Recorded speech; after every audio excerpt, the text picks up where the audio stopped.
But why don't you kind of step back and sort of like, why that? So the first thing that people think of is, oh, he meditates and he's into Buddhism. And we actually never even talked about that. I don't even know if you are or not. but you actually have a sort of a higher level thought about infusing it with this. So elaborate on that, where that kind of comes from, because I think it's very interesting. Well, I grew up in a strict fundamentalist Christian background. I mean, I went to those private schools. I was sent off to boarding school. You began every day with religion, and you ended it, and oh my God. And at just some point, it just didn't work for me. And then I became interested in Eastern mythologies and religions. And so that just, now I'm in my 70s, and it's like it's finally coming full circle. I've been interested in Buddhism as long as I can remember. I think I started meditating in my 30s, and I still do, so it's a part, but it was getting away from that. And now finally I realized how difficult it was to sort of repudiate that and get it out of my system. So this was sort of coming full circle. And I was surprised at what I was pulling up, and I just decided to go with it. So these sort of started then, I guess, is like, sounds like what you're thinking is just sort of like just small sketches, doodles, just kind of thinking about things, and you started possibly collaging them together? I started slipping the chair into some of my completely abstract work, very small, and then a few other things. And then I began to think, well, why not? I really wanted to just, this period of time, do something different. Well, and I think the preponderance of the optical art is is actually there's no works denial. really, really well, and that's sort of been, I think, when I think of your work, I do think you have a proclivity for that. You don't do it in the traditional way that the op art artists in the 60s but do. I have done series of drawings that were appropriating that, and I mean they were insidiously intense, and you couldn't make a mistake, but they were amazing to make. I really enjoyed it. They took forever, and it wasn't a practical way to, try to make a living as an artist. Well, but they I are loved intense, and so I think that's why some of the artists kind of had a little bit more of a process about it, the way they would do it. Oh, I definitely did. Yeah. It's the only way you could do it. Yeah, it's the only way to stay sort of focused on the composition and make it happen. Otherwise, because if you stray, if you make a mistake, it's blown. Yeah, you have to kind of start all over. If you're working on, inks on paper, there is no room for a mistake. Oh, that's true. Yeah, ink is... You're screwed. Yeah, there's not much you can do. You can't white it out. Although I've seen people do that. But you can try. You can try. But I'm at sort of in terms of the whole concept of meditation and higher consciousness, because the optical elements and components have a way, they're illusory. So that's one aspect. So it opens your mind to the possibility of things actually being differently than they seem when you look at it on its face. Well, I think that was one of the tenets of op art. The change in visual perception was supposed to lead to changes in your life, and that was one of the beliefs of that. So in many ways, the op art elements don't, or the optical illusory elements don't stray from the notion of the perception of the religious aspects of it, because I mean, in terms of meditation and Buddhism and Hinduism, because they do sort of allow the mind to think differently and more expansively, hopefully, and about potential or possibilities. I do like paintings that are like puzzles. I really think a good artist should be a magician. Mm-hmm. your viewing audience doesn't want to walk in and, not be blown away. They want to be manipulated. Mm-hmm. So I think I've always liked that. And I do like a certain buzz to the painting. Mm-hmm. I've had an affinity that, for that all my life.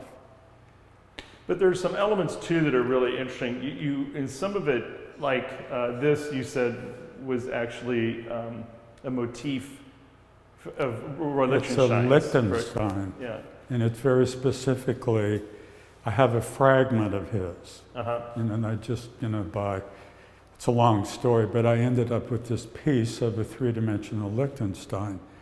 And I was thinking, and this was the last one I worked on, I thought, oh my God.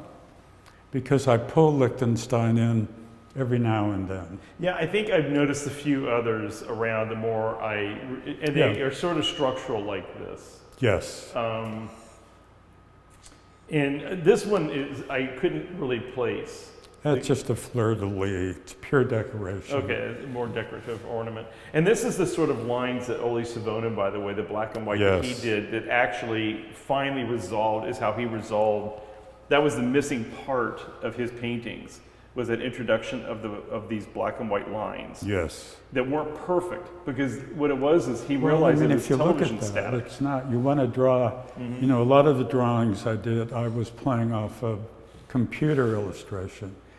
But when you look at them really closely, you see the wavering line, and you have to get really close. But from a distance, they're perfect. So I would deliberately do that. Mm-hmm. Because I No, it's very successful. And this element here, this is the only time I've seen it occur, and I don't know where that came from. Well, it's a union of the two coming together, male, female. Oh, I wondered. Okay, yes. There's actually, now I know why it resonated. Did you ever know Ed Shostak, the artist here in New York? I know his name. Yeah, we just had a show for him a month or so ago. He passed away from COVID a year ago in April. That's right. But anyway, he did a lot of these with negative space, a lot of drawings. He was transgender, and Rose Royale was his alter ego. And he had a series of drawings that he had done in the 70s, 80s. And what they were is they were negative space. And what he would do is take the male flower parts or female flower parts, or paisleys and things like that, all dealing with sort of in different cultures of fruit or whatever, but all like reproductive and elements, and he mixed them sort of up, and then he started doing. And then he would layer them, these shapes that were these curvilinear, and he would do different ones around, and then he would do is look at the negative space between them. And then that's what became his object. It's like taking sculptural concerns to drawing and painting. Yeah, and so that's what this reminds me of. And a lot of his were a male and a female parts coming together. Transgender, of course. Yeah, and so that's okay. So that's great. I like that. That's very interesting. And it's just there's a lot of sort of an underwater feel. Like are these koi? They are. Yeah, that's what I thought. It was koi. And then some things look like seaweed or maybe trees. So there's a little bit of nature elements peppered throughout these. There are lots of trees in them. I'm a big gardener. I love trees. I've planted a lot of trees. Gotcha. Okay. So these really are really just an amalgamation of just a lot of personal interests of yours, both artistic, nature, religion. The cow, which is in, or the bull, which is in many of them. Yeah, Picasso. It comes from, Picasso, Lichtenstein. I was originally just painting him, and I thought, I can put my art history in here. Yeah. But it comes from an ancient Chinese text, 11th or 12th century, and it is about, they're called the ox herding, or the 10 bulls. The most famous illustration of that is John Cage. But it is a metaphor for enlightenment.